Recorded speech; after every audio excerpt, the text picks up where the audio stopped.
Evolution is a term to define only one organism, and that's the self. The self is the universe, the self is the Alpha and Omega, God and infinity. And that's the only thing that evolves, because we are all part of the self. Nothing goes through an evolutionary process alone, or without direct benefit to the whole. So when you begin to think that there's this controlling elite, this controlling hand behind the curtains leading the planet to destruction, when you think the end is near, the apocalypse, Armageddon, and when you think we as a species are doomed, it is not they, it is you that brought this about. And for a very good reason. You are evolving. Stop blaming everybody and everything else. Quit panicking about global tyranny and natural disaster and pay attention. Because the world is telling you something, is telling you exactly what is wrong with you and how to fix it.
The Earth is believed to have formed 4.6 billion years ago.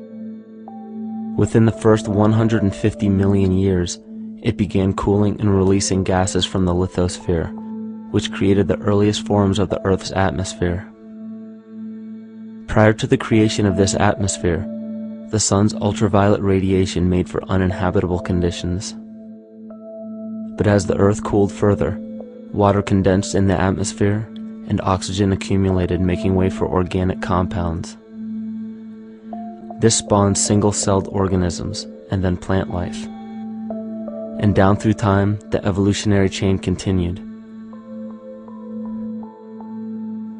And then we arrive at a species that does not seem to fit as well as the rest. Homo sapiens' gestation period of 9 months mimics the 3.8 billion year evolution of all life on Earth. The human embryo repeats the evolution of all species.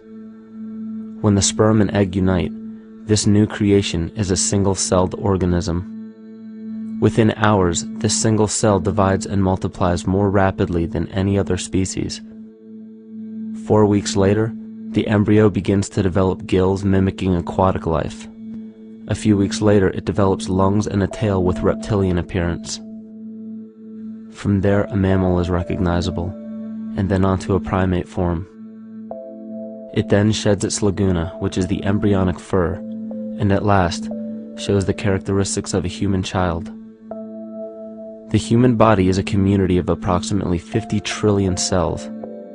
Everything the body does, the cell does as well. Cells have respiratory and excretory systems. They feed, feel, think, and communicate with other cells.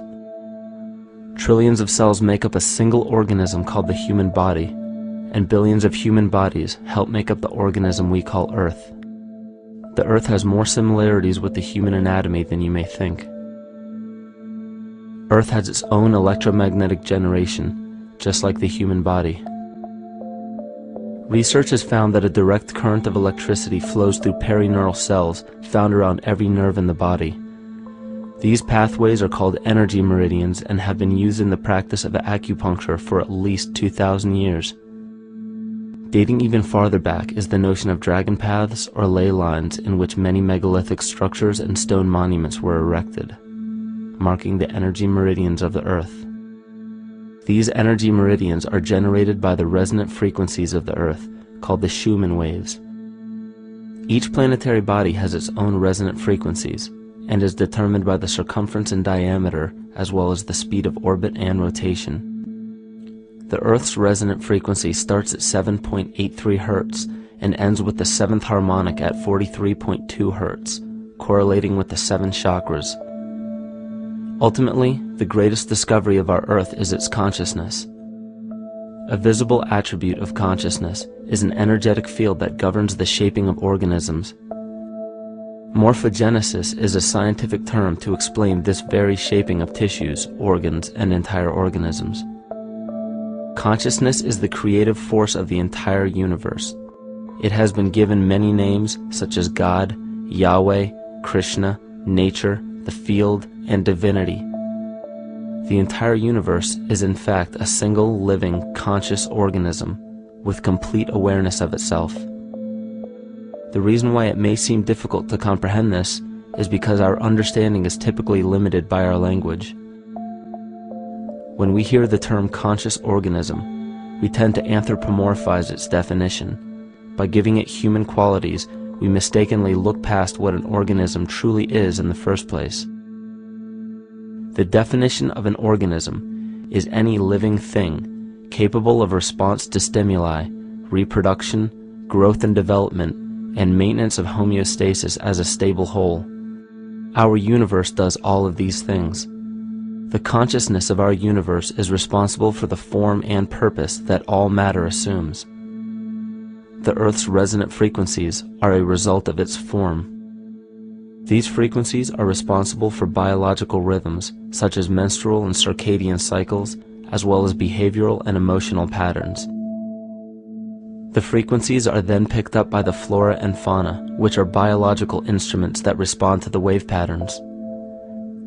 The wave patterns resonate in the cranial structure of our head and converge in the center of our brain, which is where we find the pineal gland. The pineal gland is believed in many cultures to be the spiritual third eye responsible for intuition. Descartes called it the seat of the soul where mind and body meet. Each individual cell in our body receives an electromagnetic impulse from our central nervous system. They receive the very same impulse that was disseminated to every biological instrument from the earth. An explanation of our conscious universe has been attempted by religion, science, and philosophy. The neglect of biological nature from any organism causes illness. A divorce from nature, exile from Eden, confounding of tongues. They are all symptoms, not of a biblical God or deity, but the true self. The greatest and only threat to ourselves is a loss of self, the death of our divinity. As we barrel through history with oceans of information, yet barely a drop of wisdom, we have to understand how we lost ourself.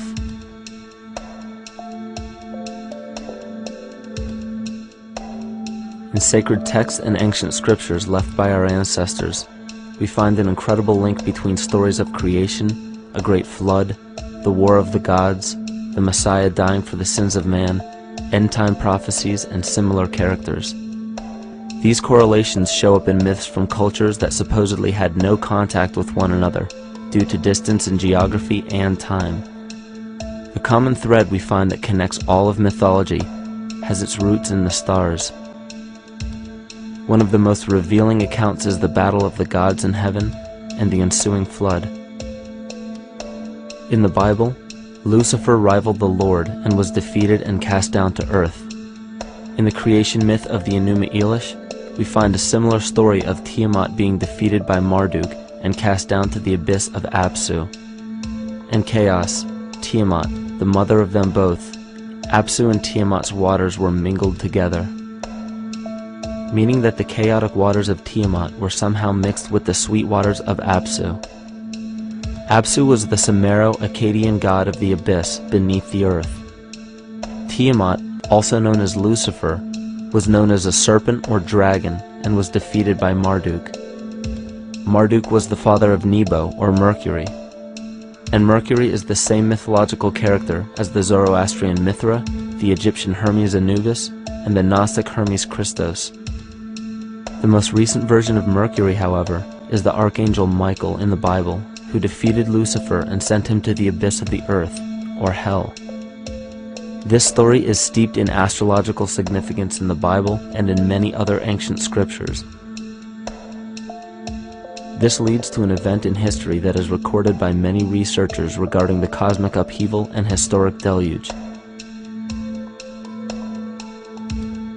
William Commonus Beaumont states, "The flood immortalizes the collision of a fallen planet, later termed Satan, actually a cometary body with our Earth." Consider what this reveals. He postulates that a planet, later termed Satan, fell to the earth, creating the flood we see recorded in the Bible and other myths. Lucifer, or Tiamat, was a planet known to ancient cultures as the Glistening One, the dragon of chaotic salt waters. The light from the sun illuminated this planet's water, which gave it a glow that rivaled the sun's own light, which is where we hear about Lucifer rivaling the Lord. The Lord in this case being the sun, which sustains and gives warmth to the earth. The planet Tiamat, or Lucifer, was destroyed by a cataclysmic event that hurled the watery planet to the abyss of the earth. In the book of Enoch, it reveals, "And behold, a star fell from heaven, and when it fell to earth, I saw how the earth was swallowed up in a great abyss." The myth of the Ute Indians states, "The sun was shivered into 1,000 fragments, which fell to earth, causing a general conflagration. Then Tawats fled before the destruction he had wrought, and as he fled, the burning earth consumed his feet, legs, body, hands, and arms, until at last, swollen with heat, the eyes of the god burst and tears gushed forth in a flood which spread over the earth, extinguishing the fire." This myth resembles the translation of the Enuma Elish by Stephanie Daly in her book Myth from Mesopotamia, which explains that Tiamat's eyes became the source of the Tigris and Euphrates rivers. As written in the book of Revelations, "And there was a war in heaven. Michael and his angels fought against the dragon, and the dragon and his angels fought back. The great dragon was hurled down, that ancient serpent called the devil, or Satan, who leads the whole world astray. He was hurled to the earth." The Roman mythology of Ovid gives the story of Phaeton, which happens to be another name given to the watery planet Lucifer, or Tiamat. This story reveals that Phaeton was a child of the sun and wished to become the sun for a day. Phaeton attempted this feat, and eventually Jove, who is also known as Marduk, destroyed Phaeton, sending him crashing to the earth in flames and put out by a tremendous flood of water from a river unseen before. The common theme we notice here is that of a saltwater planet, the great dragon, Lucifer, Tiamat, or Phaeton, was defeated and fell to the earth, and now dwells in the abyss known as hell, giving us the outline of the story of Lucifer rising up against the Lord and being defeated and banished to rule the underworld. As we know, however, an outline is but a shell of a story. The inner meaning, the spirit of the myth, comes with a deeper understanding of the essence of each planet, not just the physical planet, but the conscious core, because we know now that the proportions and velocity of a planet gives them their own characteristic frequencies, which govern biological and behavioral patterns. These planets reflect the archetypal psychology of man. In ancient times, probably the most important field of research was the study of the heavens. Galactic bodies and their movement through the sky were known to be symbolic of the inner faculties within human consciousness. Within all organisms, outdated science has only explained the physical world measured by our five senses. Only in esoteric religions, mysticism, and quantum fields of science are we to find any attempt at explaining where thoughts and emotions fit into the sense-perceptible world. We also understand now that humanity is a community of cells within the organism of the Earth. The Earth, therefore, is a higher organism that shapes our form and function. This higher organism and all other planetary bodies are governed by consciousness, just as we individual humans are. Therefore, the Newtonian belief that galactic bodies are nothing more than lifeless forms floating in space is tantamount to claiming that we humans are nothing more than a composite of elements in motion. We know that this is untrue because we feel, we think, and furthermore we see the result of our consciousness creating what we call life. Plato wrote, "This world is indeed a living being, endowed with a soul and intelligence, a single visible living entity containing all other living entities, which by their nature are all related." Furthermore, the cosmos is a single living creature which contains all living creatures within it. And in an article out of the Sufi journal, the author writes, "The world is a living spiritual being." This was understood by the ancient philosophers and the alchemists who referred to the spiritual essence of the world as the anima mundi, the soul of the world. In scriptures, we hear of the claim that angels guide the inner soulful actions of people, or that the gods wield influence over man. Most ancient spiritual and scientific teachings held the belief that the hierarchies of the gods, angels, archangels, archai, all the way down to the cherubim and the seraphim, are the hierarchies within the human psyche. In this way, we must understand that when the whole of ancient myths and sacred scriptures speak of spiritual influence from a higher being, they were speaking of archetypal forces that are inherent within us, not an influence from an external source. This is where we begin to see the relevance of astrology as an ancient form of science that resurfaced in the 19th and 20th centuries under the name of psychology. Friedrich Nietzsche even stated, "As long as you still experience the stars as something above you, you still lack a viewpoint of knowledge." This is astropsychology and maps the inner faculties of the psyche. In pre-Christian times, there were schools known today as the mystery schools or the mystery religions. The messages encoded in the scriptures and ancient archaeology came from adepts of spiritual science. The intent was to teach the initiates the deeper meaning of these myths. What became later termed as Lucifer, Satan, or the devil was representative of the ego which rivals the Lord, the representative of the self. The true self is the epicenter of a person's entire being. It is the total sum of everything that we are. The false ego, on the other hand, is the idea and concept we create about ourselves in the course of our lives, which typically excludes any qualities we don't wish to accept about ourselves. However, humanity has been endowed with the freedom to choose either to obey the true self or to give in to the temptation of the vanity and materialism of the false ego. This is the most notable trait that separates man from animal: our freedom of choice, the choice to follow our concepts and ideals or our natural impulses, the choice to sustain nature or to destroy it. This freedom of choice weighs on the fate of the entire organism that we call humanity. Cancer begins with a group of cells within a community that fail to communicate with the conscious signal of the organism. Those cells begin to grow out of control and spread to other areas of the organism. This very disease is evident in our world today. The cancer upon our earth is the domination of our false ego and our divorce from nature. Collectively, among every human, vanity leads to segregation and competition. Competition leads to fear and greed. Greed leads to deceit and immorality. And immorality is the breeding ground for illness, waging war on our earth. Every act of hatred and destructiveness in our world begins with self-hate and self-destructiveness. And that all begins with a breakdown in communication.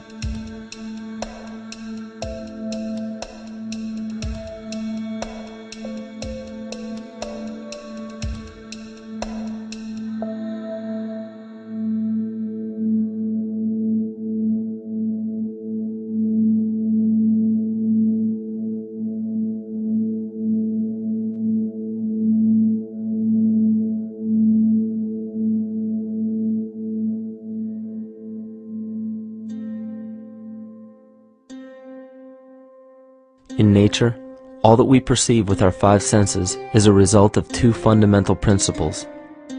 Everything in existence is made of a relationship between vibration and matter. Vibration is a masculine creative force countered by matter, which is a feminine receptive force. Thus begins the principle of duality. We see this duality in ancient myths and philosophies, yet only those philosophies and scriptures that were perverted and raped of the original meaning gave the impression that one polarity was good while the other was evil. The original sages, adepts, and shamans taught that both are necessary, and one would not exist without the other. These two important principles come together to form all things in the universe. This is Kymatica.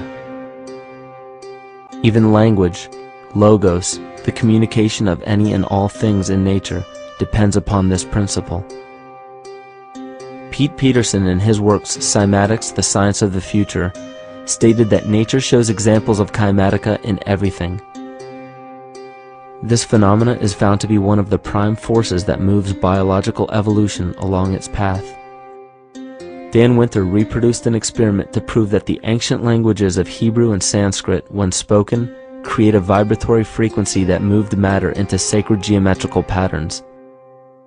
Upon further investigation, Hebrew, Sanskrit, Aramaic, Arabic, and other elder dialects have older roots in a parent language of Gaelic and quite possibly an even earlier origin. In Swami Murugesu's The Science of Mantra, he claimed that when a person chanted specific words in Sanskrit while filming a burning candle, the intensity as well as the color of the flame would change due to the frequency that the word would emit. This same science has been shown to lower and raise blood pressure.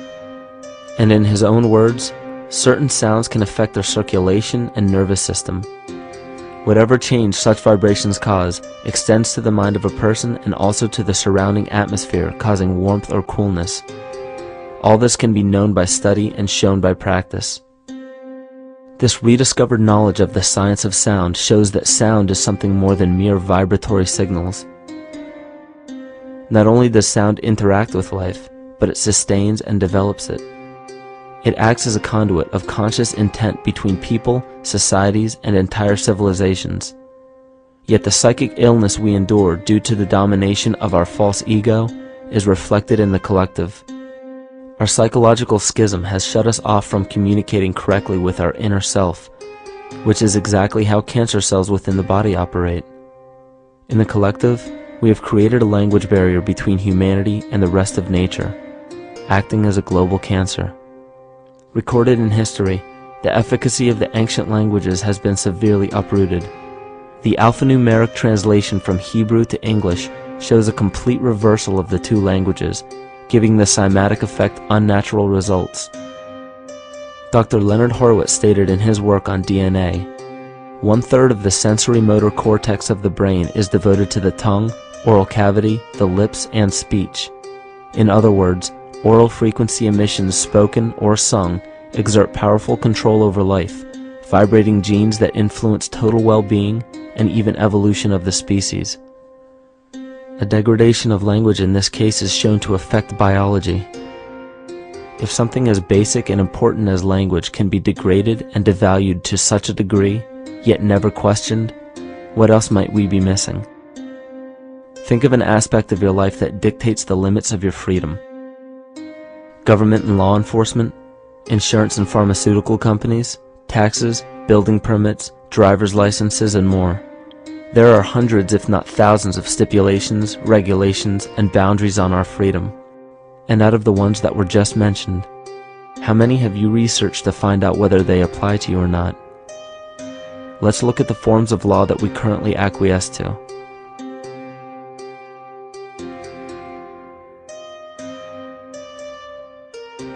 A common misconception among people is that any rule or regulation that governs them falls under one category: law. But there are many other forms of law that people abide by without realizing that they simply do not apply to them.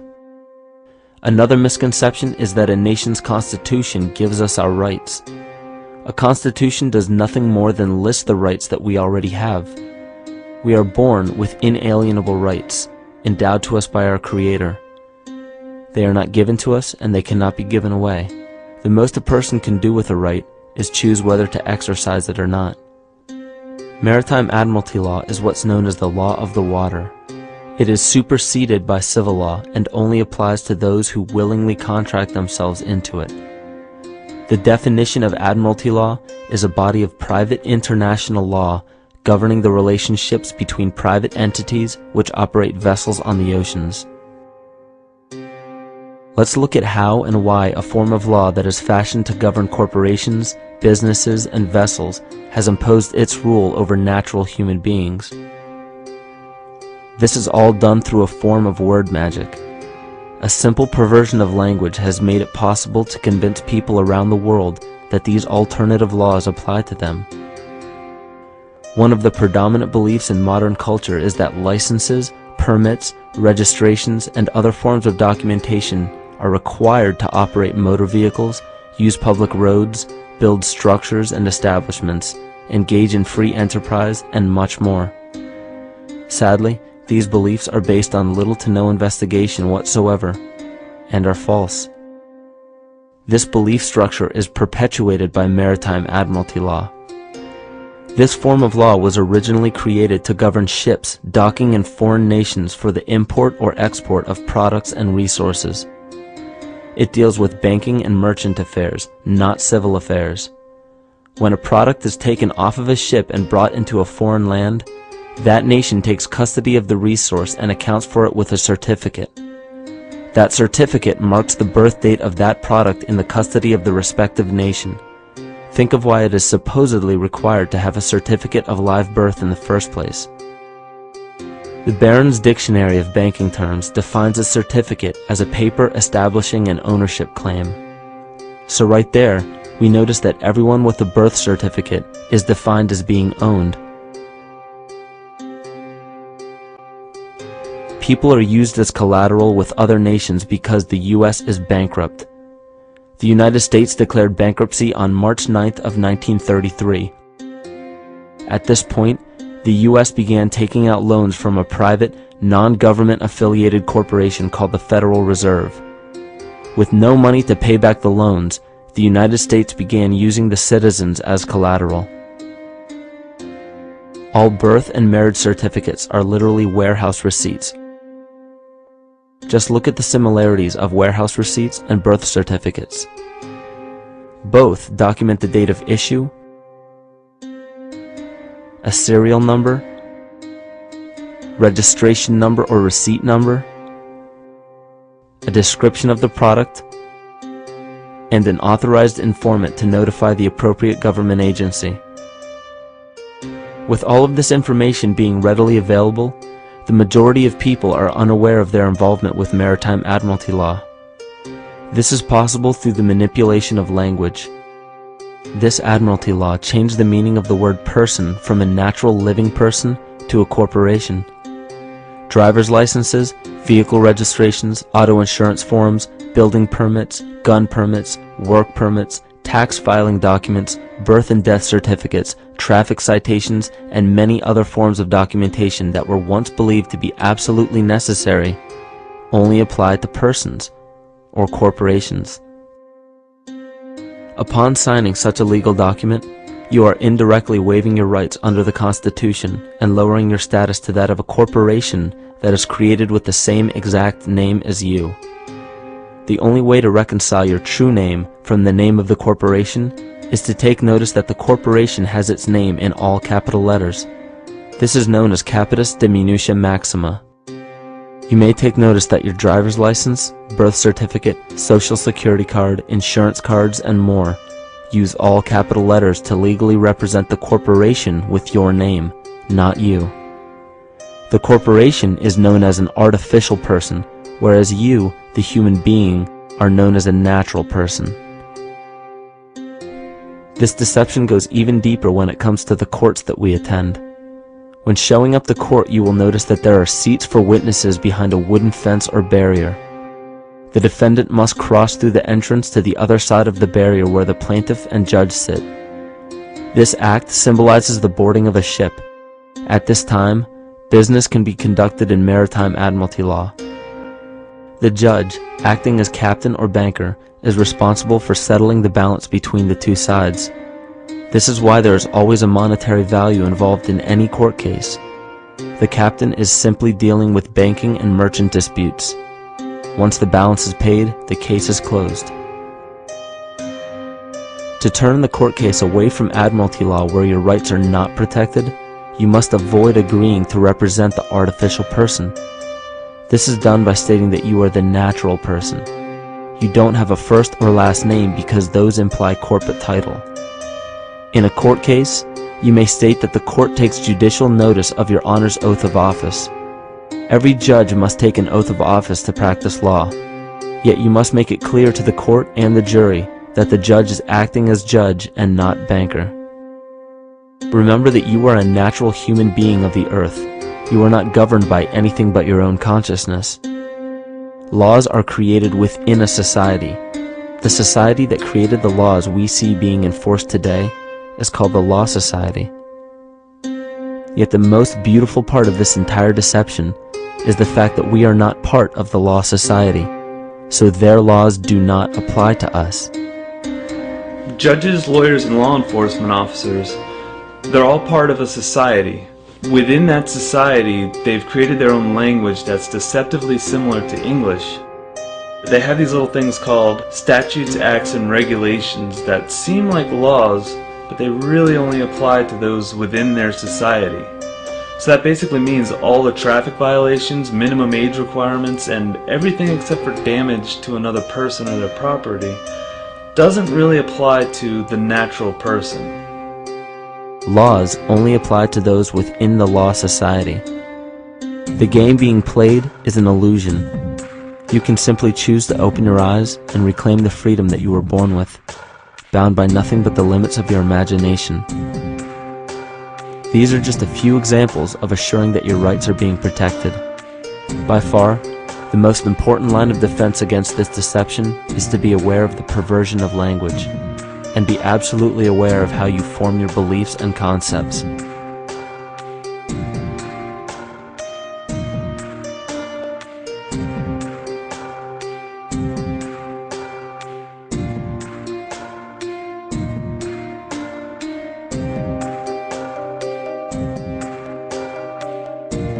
In all forms of the perversion of language, there is a mirror reflection of this in the microcosm of the psyche.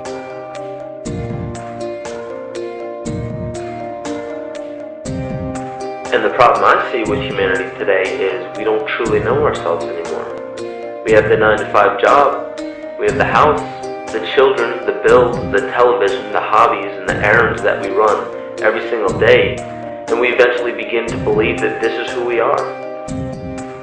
But who are we beneath the job title, beneath the status of mother or father, theist or atheist, Republican or Democrat, black or white, man or woman? Who are we? Who are we deep down inside? We don't know, because every time we hear an answer that we don't want to accept about ourselves, we deny it. We'll pass it off and project it onto somebody else and judge them for it. This is repression, and we see what repression can do to us on an individual level, but what about on a collective level of humanity? What happens when the whole world refuses to see what they truly are on the inside?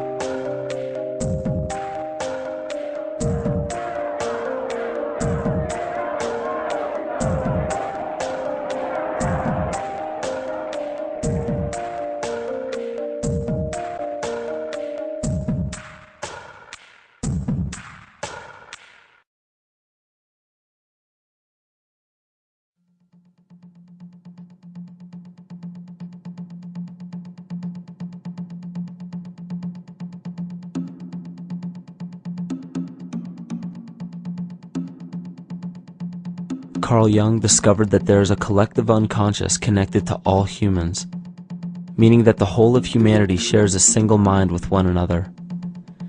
This is evident in the world through accounts of shared mythology and symbols, the study of morphic fields, and with the science of kinesiology. This collectivity is a global example of the unconscious mind of the human body, in which trillions of cells share a similar signal. This parasite, called our false ego, requires a continuous flow of sustenance to survive. Food, fuel, and any other form of sustenance is energy. Human consciousness is an electromagnetic field of energy. When this potential energy is utilized, it then releases kinetic energy, which is used to perpetuate the false ego. This scenario occurs in the smallest parasitic organisms, all the way to a collective organism called humanity.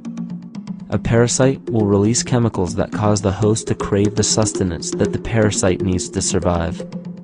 As long as the host is unaware, it will keep feeding the parasite and starving itself. In a similar way, Wilhelm Reich stated that whole societies suffer from a psychosis caused by starving our organic biological impulses. He states that sexual suppression supports the power of the church, which has sunk very deep roots into the exploited masses by means of sexual anxiety and guilt. It engenders timidity towards authority and binds children to their parents. This results in adult subservience to state authority and to capitalistic exploitation. It paralyzes the intellectual critical powers of the oppressed masses because it consumes the greater part of biological energy. Finally, it paralyzes the resolute development of creative forces and renders impossible the achievement of all aspirations for human freedom. In this way, the prevailing economic system, in which single individuals can easily rule entire masses, becomes rooted in the psychic structures of the oppressed themselves. What Reich was showing in this powerful quote is that on a collective level, the suppression of a natural function, whether biological, spiritual, or emotional, will result in an abnormal reaction, a psychic disease. This illness or disease is reflected into the masses through a collective unconscious and acts as an epidemic. Humanity is plagued with an incapacity for freedom, meaning that people en masse lack the ability to govern themselves on a psychic level, and this manifests in the macrocosm as government and organized religious powers, thus opening the throne, our national and individual throne, to anyone and anything.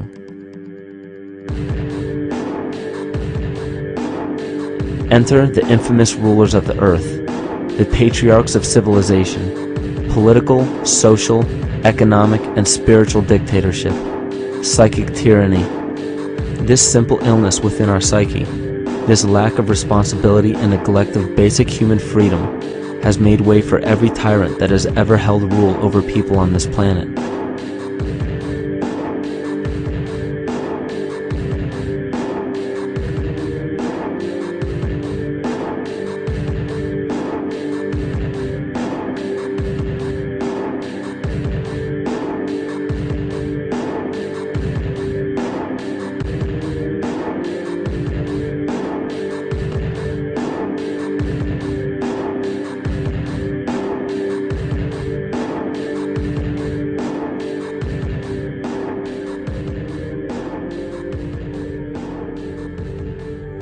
But these oppressive tyrants that are demonized by the masses are no different than us. In fact, they are one with us. In the book The Prophet by Khalil Gibran, he poetically states, "I say, as the holy and the righteous cannot rise beyond the highest which is in each of you, so the wicked and the weak cannot fall lower than the lowest which is in you also." Every one of us has the capability to commit the most horrifying sin or show the most beautiful compassion to our fellow man. This is the very definition of an illness within the psyche and soul of man.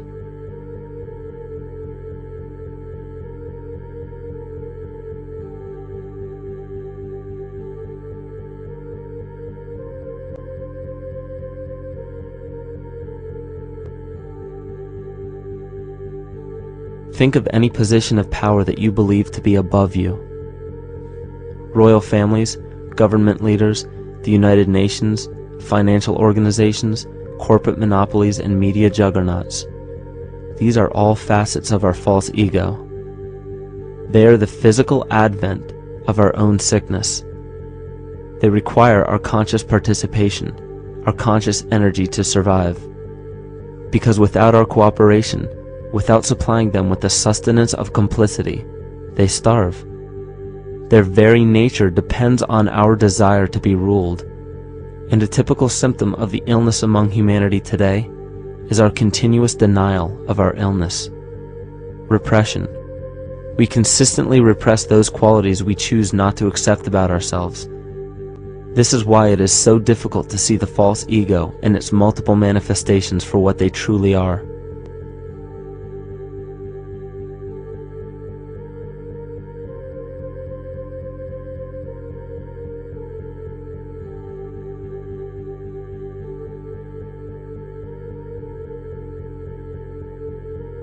This is the very nature of the false ego. It acts as a red herring to distract us from the freedom we truly have. For this psychic parasite to survive, it must supply us with a chemical that will cause us to remain dependent upon it.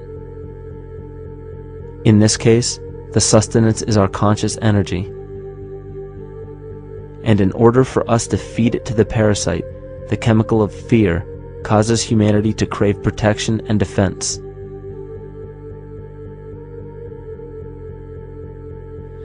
The functions of the body to survive can be broken down to two basic functions for any organism to survive.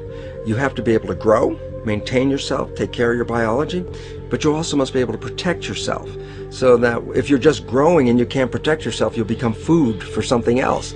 So the survival involves a balance between growth and protection. Through the history of human civilization and through human evolution, we recognize that our nature is to be in a state of growth, and that our protection is only supposed to be used to, help us out of that threatening moment. You can't be in growth and in protection at the same time. So the significance is, when we see a need of protection, the stress hormones in the body shut off the blood vessels in our viscera or gut, which is the part of the body for growth. Well, the issue is, if you took the blood from the viscera and moved it out to the arms, then you left no blood in the viscera. That means no growth. But you're ready to fight. And when your fighting is finished, then the blood returns back to the viscera and you grow again. But in the world that we live in today, it's 24/7 fear.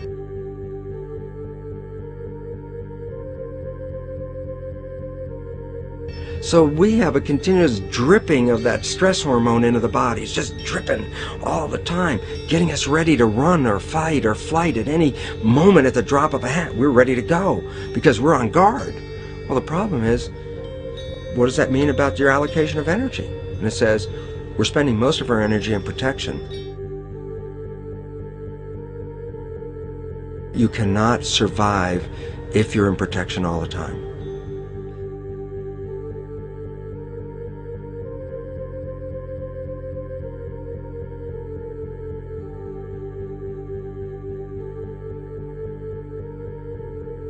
And if the parasite can control the nature of the fear, it can then create a fear among us that only it can defend us against. A recent physical manifestation of this comes from Zbigniew Brzezinski, former Secretary of State who also supported President Barack Obama. In his book, The Grand Chessboard, he states, as America becomes an increasingly multicultural society, it may find it more difficult to fashion a consensus of foreign policy issues, except in the circumstance of a truly massive and widely perceived direct external threat. Even the Reichsfuhrer of the Nazi Party, Hermann Göring, sums up this game of supply and demand perfectly when he stated, "The people can always be brought to the bidding of the leaders." That is easy. All you have to do is tell them they are being attacked and denounce the peacemakers for lack of patriotism and exposing the country to danger. It works the same in any country. It also works the same in every individual psyche. Just remember that the false ego has only one desire: to become greater and more powerful than the true self. This illness causes us to believe that we are separate from nature. This is why we see such a rise in the dependency of technology. This is why we see such little stewardship for the earth and the environment. And this is why we see bigotry, racism, sexism, and every other form of discrimination possible that leads to crime, violence, wars, and eventually, the global destruction of the organism. This endless state of fear, confusion, and segregation our world seems to live in is a symptom of the false ego creating a false threat.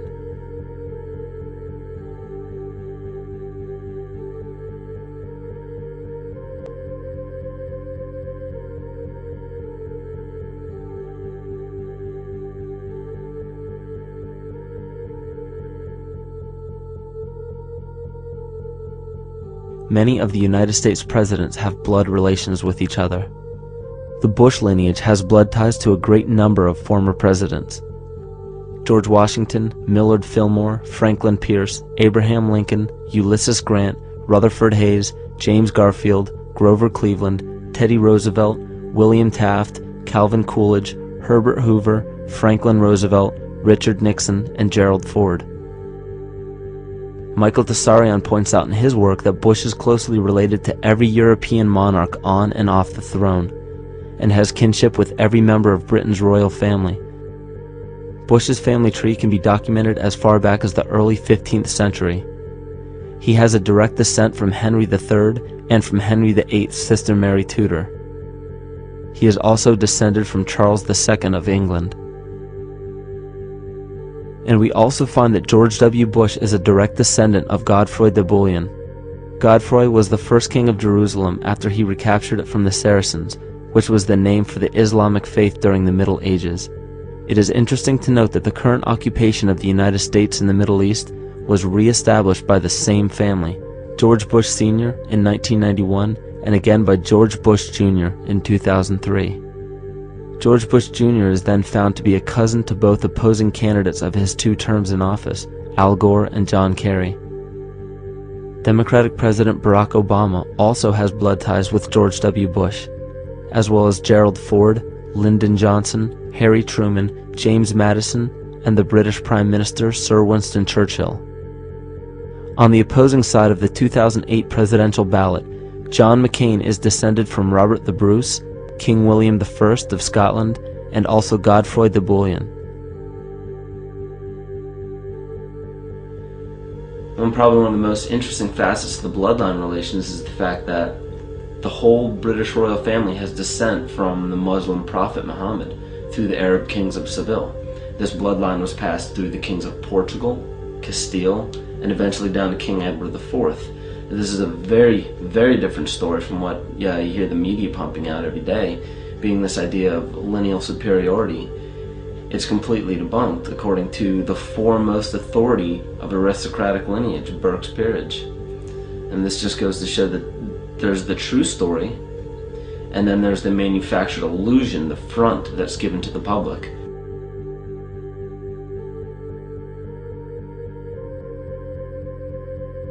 These blood ties go on and are documented thoroughly through literature such as Burke's Peerage and other comparable books.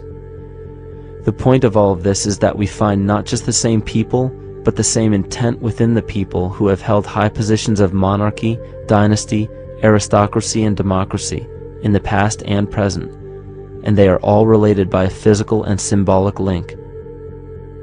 This bloodline carries the symbol of our illness.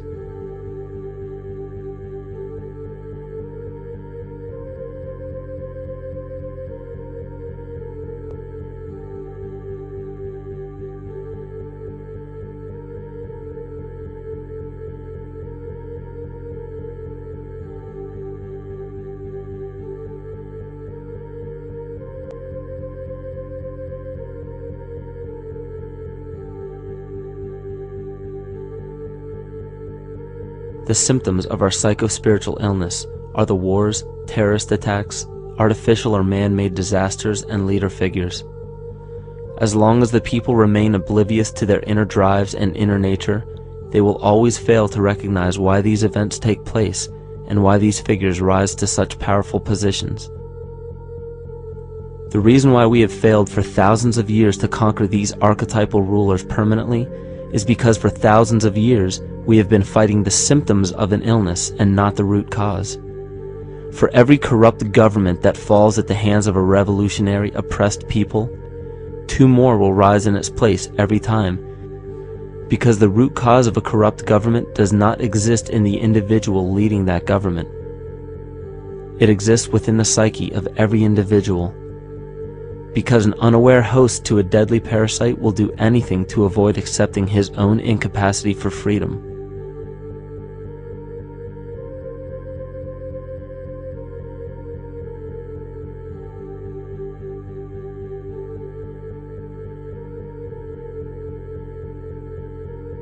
We are so bereft of sanity in this world that those few who simply stop projecting onto others and begin facing their own demons are seen as neurotic. An article written in the 1950s states that studies showed that individuals who had been isolated from their familiar social and cultural environment became neurotic. This shows that when those individuals had no object to identify their darker emotions with, they began to see these things in themselves, that which they refused to recognize before, and were unaware of why they appeared and how to cope. Facing our true inner self is virtually unknown in our world today. This is why no matter how many civilizations rise and fall, it is our collective consciousness that creates our governing apparatus, not individual people.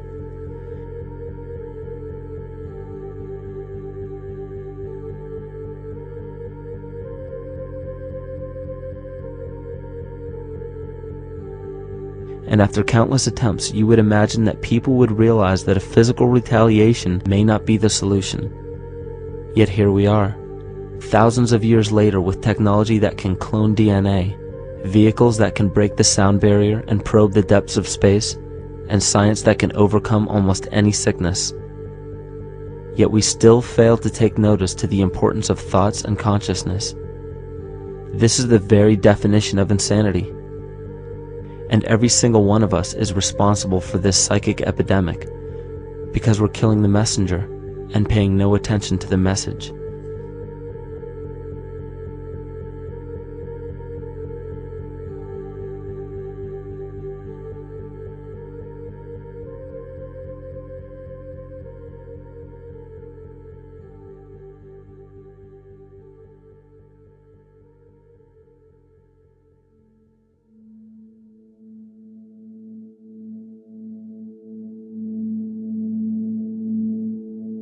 During the 1990s, 3 Nobel laureates in medicine advanced research that revealed the primary function of DNA lies not in protein synthesis as widely believed for the past century, but in electromagnetic energy reception and transmission. Less than 3% of DNA's function involves protein manufacture.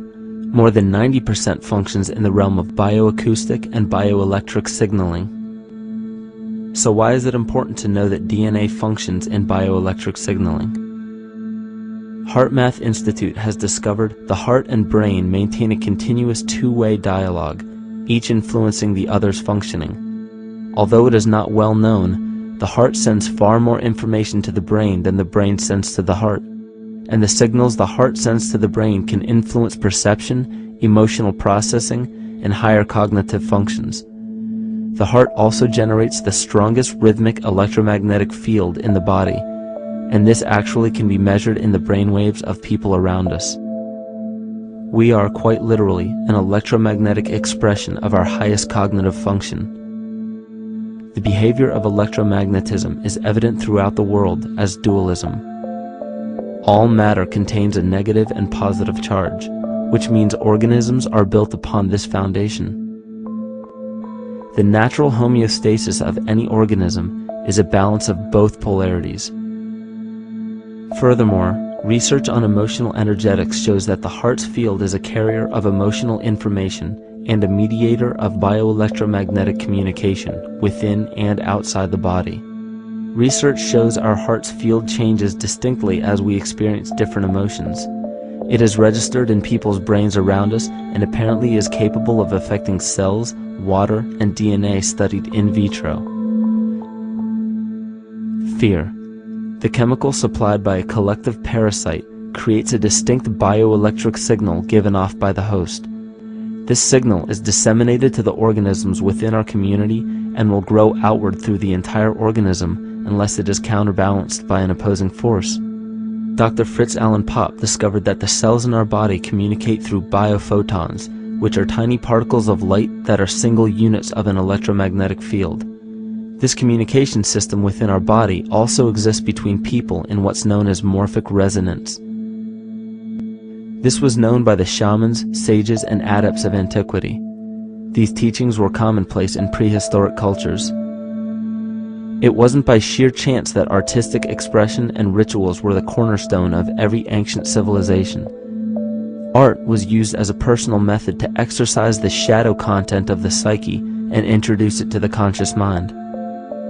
This was very literally viewed as psychic therapy. Ritual was based around astrological dates. As we've learned, the study of the stars and planets reflect our own astropsychology. The shamans would perform rituals on astrological dates that would correlate with a circadian rhythm or a psychological cycle. These rituals kept the human participants aware of their inner self and prevented the repression of psychological content. As long as people were facing their inner demons and accepting them as their own, they were not collectively projecting them into the physical world. If you bring forth what is within you, what you bring forth will save you. If you do not bring forth what is within you, what you do not bring forth will destroy you. The progeny of our psychological disease began growing rapidly after a series of catastrophes forced the collective into a somatic state of fight or flight. This lowered the immunity of the population by introducing a state of immense stress. Our body becomes more susceptible to illness under stress. In this manner, humanity fell ill when entire bodies of land were swallowed up by the floodwaters. This uprooted many tribes, chiefdoms, and civilizations from their homes, and their ritual practices that were used as a conduit for psychic wellness were put on hold in order to survive the catastrophe and seek new homes. The shamans were spread to many new areas of the world. This information has been suppressed. We are made to believe that advanced civilizations such as ancient Egypt and the Mayans of Mesoamerica came about with no prior rudimentary remnants or evidence of evolving intellectual artifacts to bring them to their peak. We are meant to believe that their incredible knowledge of mathematics, astrology, agriculture, economy, polity, and architecture came out of nowhere. This leads many researchers today to the understanding that the origins of these civilizations have been suppressed. Not surprisingly, the force that has guided the suppression of this knowledge comes from the exact bloodline of the political and religious leaders stated previously. These are some of the notable book burnings and suppression of important texts in our history.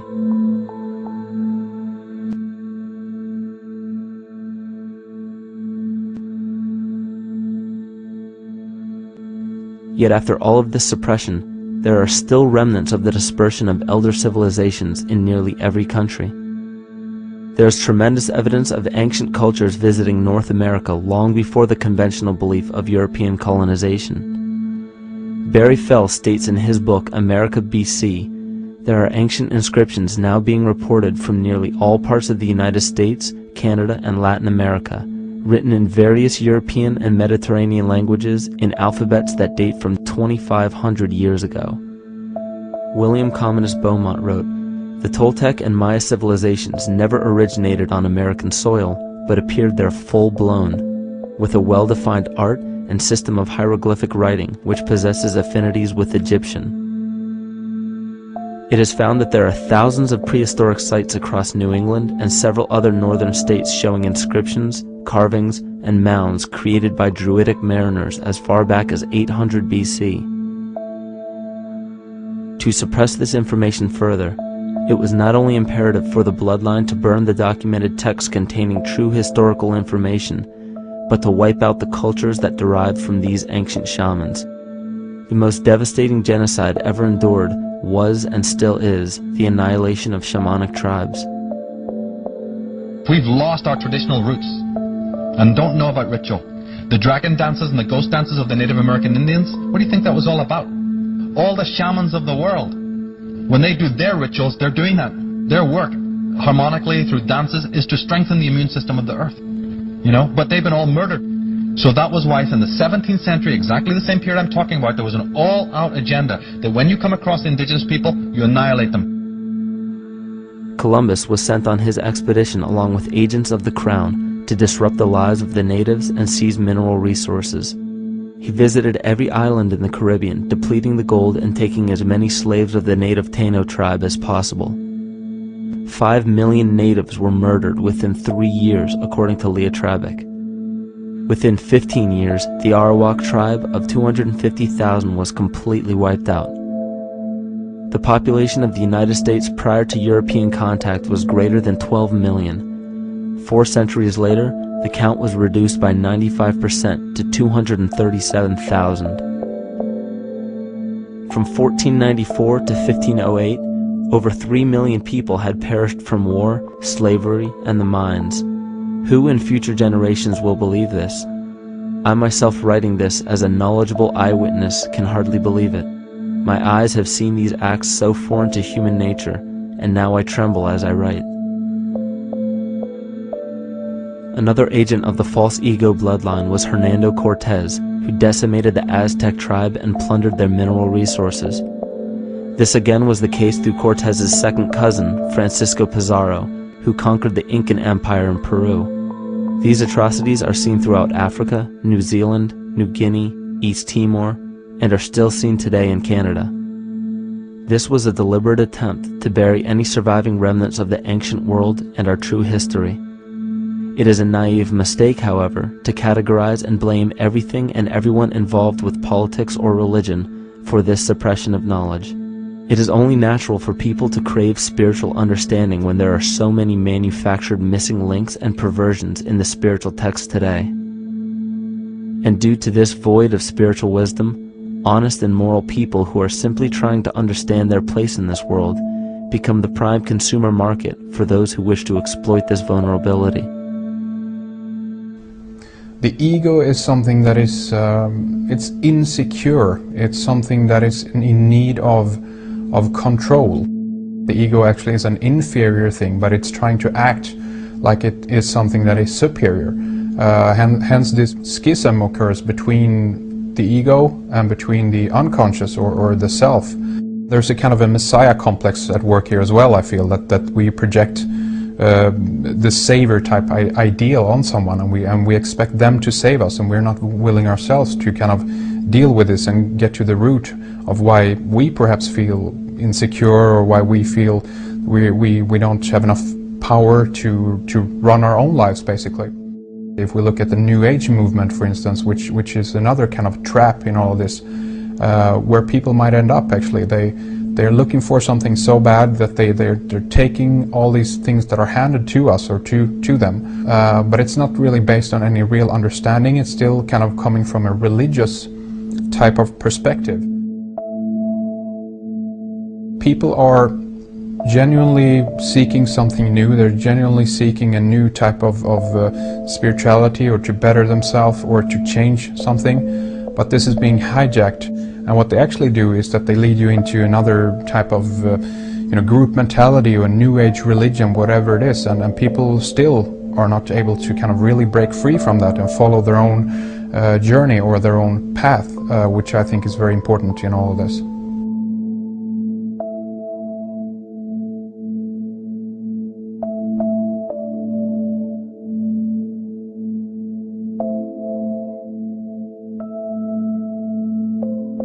In the pre-Christian era, there were several cults of incredible power, most notably the stellar, solar, Saturnian, lunar, and mushroom cults.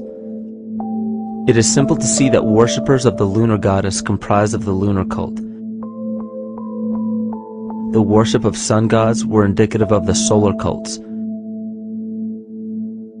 The Saturnian cult, which consisted of Phoenicians and Canaanites, worshipped El or Eli. The biblical exodus of the Hebrews from Egypt showed that they entered Canaan and merged the lunar cult of Isis, the solar cult of Ra, and the Saturnian cult of El to form Isis, Ra, El. Israel. The old Israelitish cult and mythology, the Yahweh worship, the patriarchal legends, the sojourn in Egypt, and so on, are rooted in the religion of the sacred fungus, developed from the underlying fertility philosophy of the ancient Near East. The Jewish mitre, Muslim turbans, and military berets are derivations of the symbol of the mushroom cult. One of the first and most prominent, however, was the stellar cult, and a number of these ancient cults were created for shamanic purposes and earthly stewardship, yet some were taken over with different intentions. Just as you would imagine in any establishment of power, smaller cults formed within the main cults to worship individual deities. The cult of Mithras and the cult of Dionysus are two examples. you still today can see the Mithraic or Phrygian cap on the symbol of the seated Liberty Dollar, the coat of arms of many countries, the reverse side of the flag of Paraguay, the seal of the United States Senate, and even involved in the solar cult holiday that we now call Christmas. In the cult of Dionysus, many festivals were celebrated, such as the Greater Dionysia, celebrated in Athens around the spring equinox. The foremost event in this festival was the Thymelic contest, in which poets, musicians, and entertainers performed in an open-air theater. Musicians did not have to pay taxes, and members of the Artists Guild did not have to participate in military affairs. The cult of Dionysus is still alive to this day as the entertainment industry.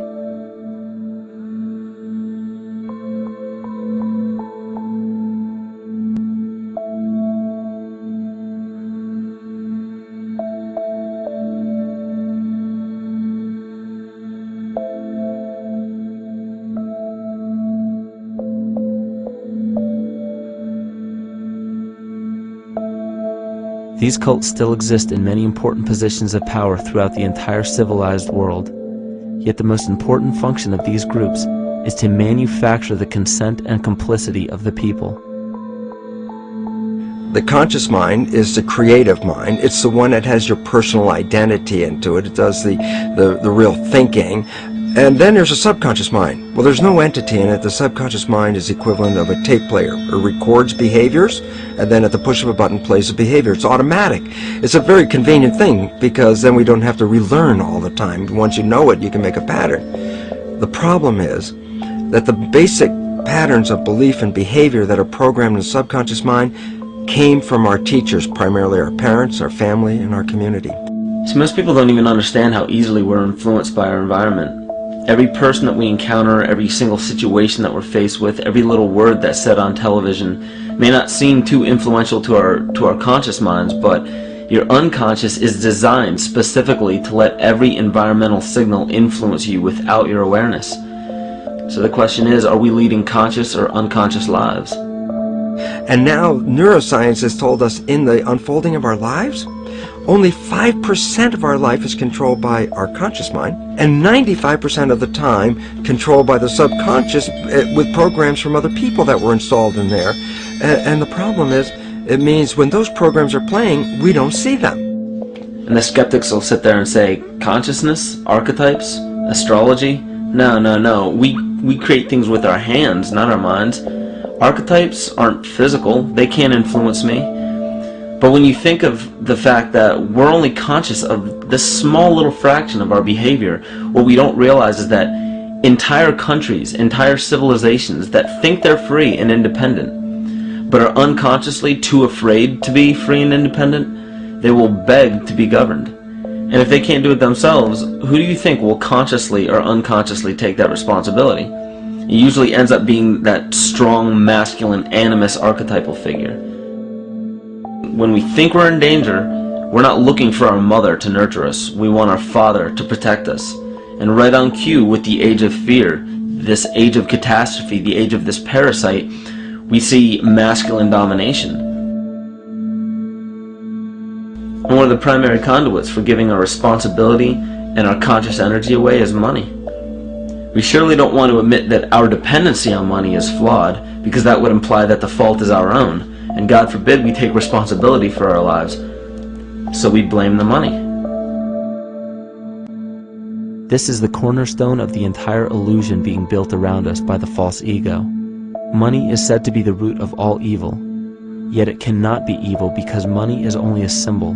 Symbols carry only the faith and spirit of the observer. This means that the symbol of paper money evokes and surfaces the evil intentions and inherent flaw of our false ego. Money only exists because we agree to accept it as valuable. And to further illustrate our incapacity for freedom, we've given the control of our faith-based money to a private corporation instead of the federal government. There is no law stating that we have to use Federal Reserve notes as currency. We choose to because we fear the alternative: independence.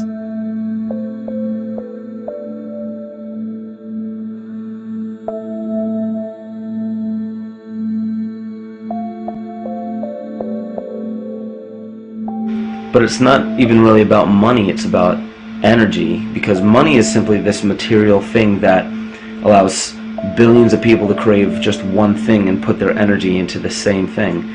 It's not the plasma TV or the house or the lifestyle or the job or the significant other or the status that we're really after, because we know that we're empty.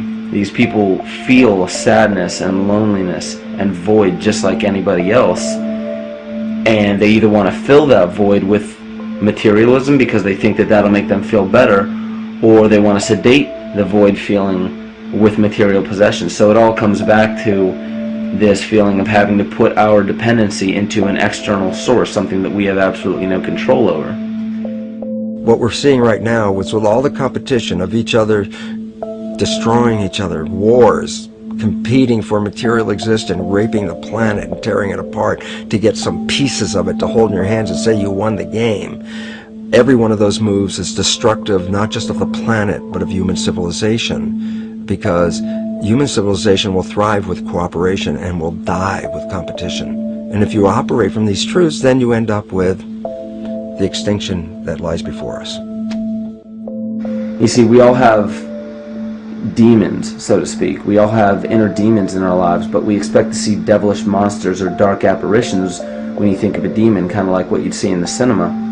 But our demons are really the people in our everyday lives, the people that we argue with, the people that we envy or hate, the ones we physically or emotionally harm in some way, shape, or form.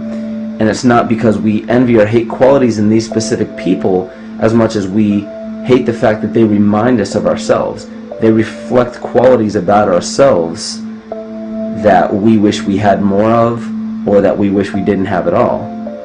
So what do? We alleviate that pain not by fixing or fighting our own demons, but by harming the people that remind us of our demons, by harming the people that remind us of the things that we don't like about ourselves. And when we become frustrated that we're not in control of our emotions because we don't really know what's affecting our emotions, we take it out on others. We take it out on absolutely anything else that can show us or act as a catalyst for our hatred. And so we do the same thing to animals. Animals are perfect because they can't defend themselves. And it's a perfect catalyst for our inner aggression, our confusion, our hatred. Just take it out on something absolutely helpless.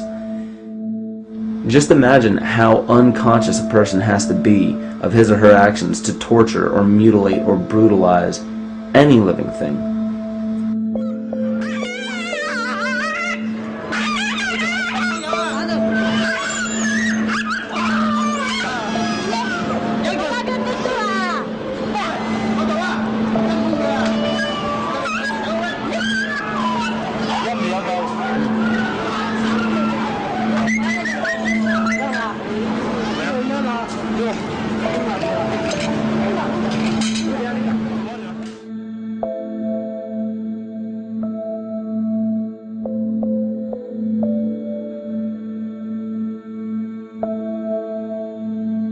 The goat's down, and he'll be here, and we can. Ouch! Come on! Ooh, bit ya. Look at his tail.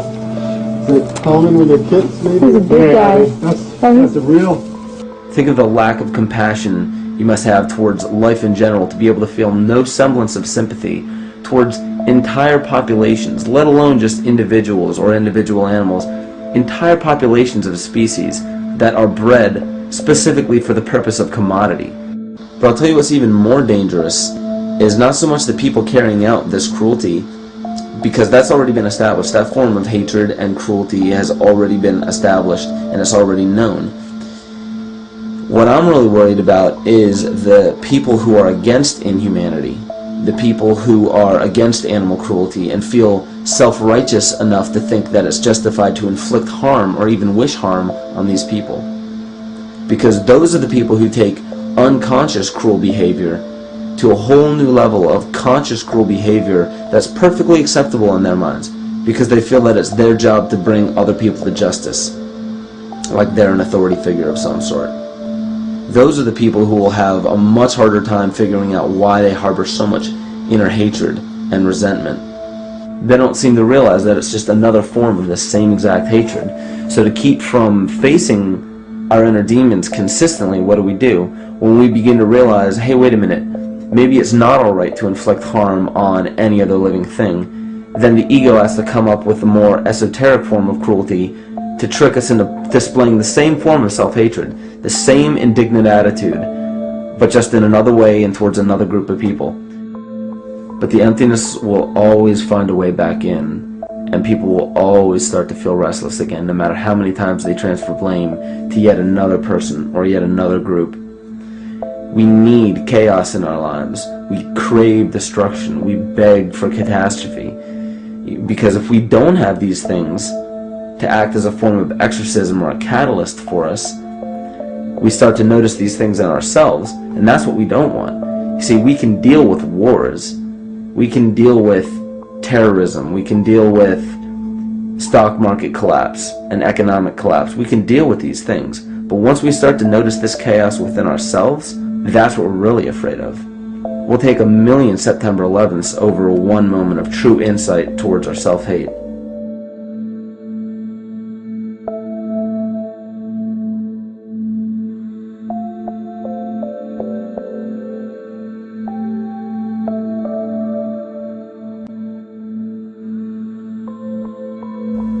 And you know, the most interesting part of all of this is we encounter things every day, every single day, that we either accept with open arms or that we reject violently. The interesting part is not really what we're accepting or rejecting as much as what it is inside us that makes us feel compelled to a certain thing or repelled from a certain thing. There's this fundamental dual behavior of muscular strength or weakness, attraction or repulsion. And what's interesting about this is when you realize that consciousness, awareness, that intangible essence that animates all matter into what we see around us as life, that is where you will find the origin of this dual behavior.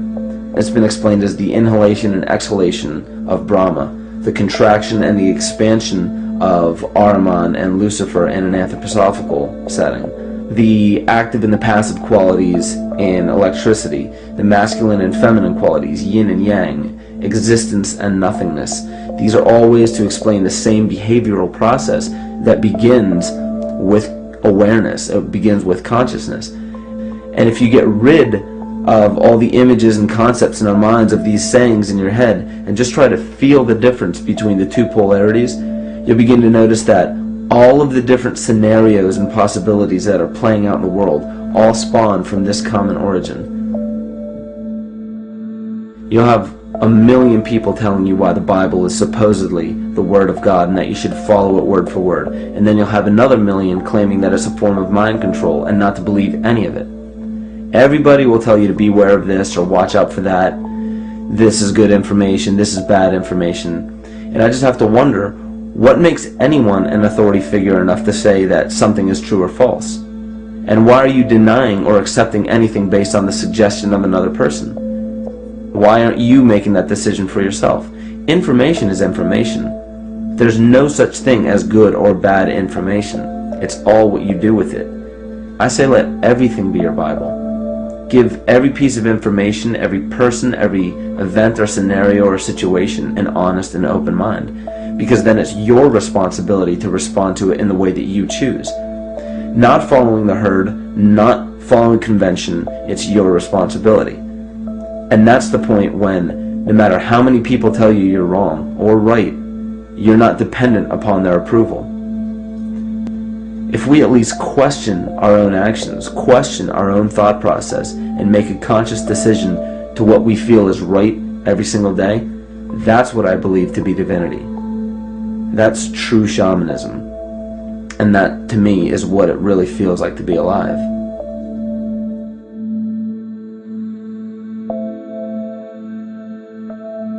In this conscious, living universe, there are no laws of nature, just habits. There is nothing external to the universe to enforce a law upon it. The illusion of a fixed law of nature is only the result of there being no need for that habit to be broken. When habits need to be broken to ensure the survival of the organism, we see this event in nature and call it evolution. The collective mind shapes our evolution. And a great example of this is the experiment done by John Cairns in 1988. His team put lactose-intolerant cells in an environment with only lactose for food. Under a law of nature, every one of these lactose-intolerant cells would have died. But surprisingly, they all survived. Every one of them understood the problem that they were facing and replaced the defective lactase enzyme with a functioning one to utilize lactose for food. If a cell has the ability to decide how and when to evolve because it's facing extinction, then anything can.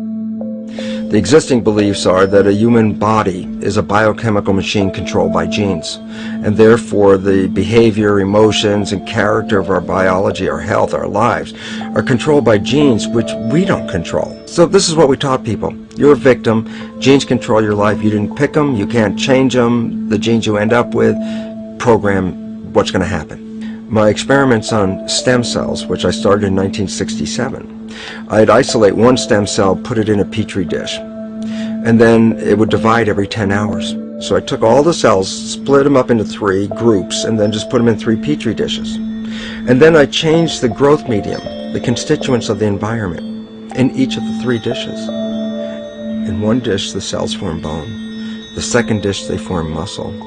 And a third dish, they form fat cells. What controlled the fate of a cell? And the first thing you have to say is, well, wait, they were all genetically identical when they were put in a dish. So obviously the genes didn't control it because they all had the same genes. What was different was the environment. And all of a sudden in my career it said, oh my gosh, here I am teaching genes control life, and the cells are telling me genes respond to life. And since you can control the response, you can control your life.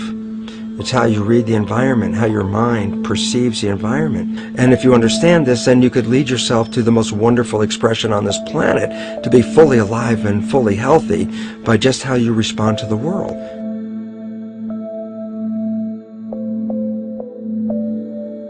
In the face of financial collapse across the world, political and religious wars raging tirelessly, and an ever-growing feeling of being lost and void of meaning, there is a great amount of energy being pushed to the surface of the collective mind. Evolution does not come about gradually. It happens in spurts and fits, and comes about due to a tremendous need for the organism to survive. We are now at a point in history where we will choose. We will choose to become sovereign or remain dependent, to face our true self or continue fighting a ghost, to become well or allow this disease to grow, to live or to die. The choice is yours.